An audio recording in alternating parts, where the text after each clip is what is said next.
So a few of you guys were asking how you can get set up with OpenRouter. In this video, I'll walk you through that exact process. Basically what OpenRouter does is it gives you access to all of the models that exist out there on the marketplace. So that includes OpenAI's GPT models, that includes Claude, that includes Grok.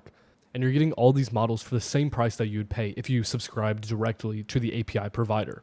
But what OpenRouter does is it makes it easy to access these models because you have one credit system where you add your funds to your account. So if you're using multiple models, you won't need to add credits to XAI and OpenAI and Anthropic. This is one place where you can access all of them.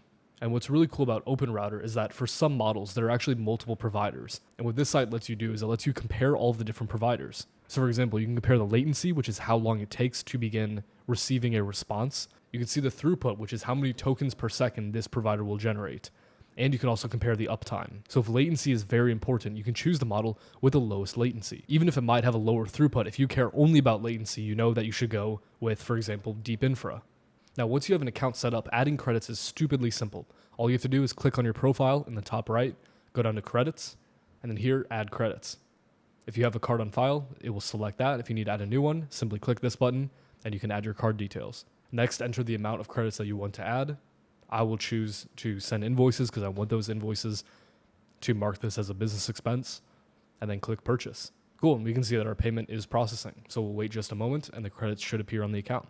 Yep, there we go. So now we have $10 to play with on any of the models that we want. So if you build AI automations using multiple models and you want a streamlined way to handle all of your billing, or you just want to try out some new models, then give OpenRouter a try. And if you have any questions about it, drop it in the AI Developers Masterclass. It's my free school community. You can join it down below. And if you want to work with me in some capacity or book a consultation call, you can do so using the links down below. I'll see you guys in the next one. Peace.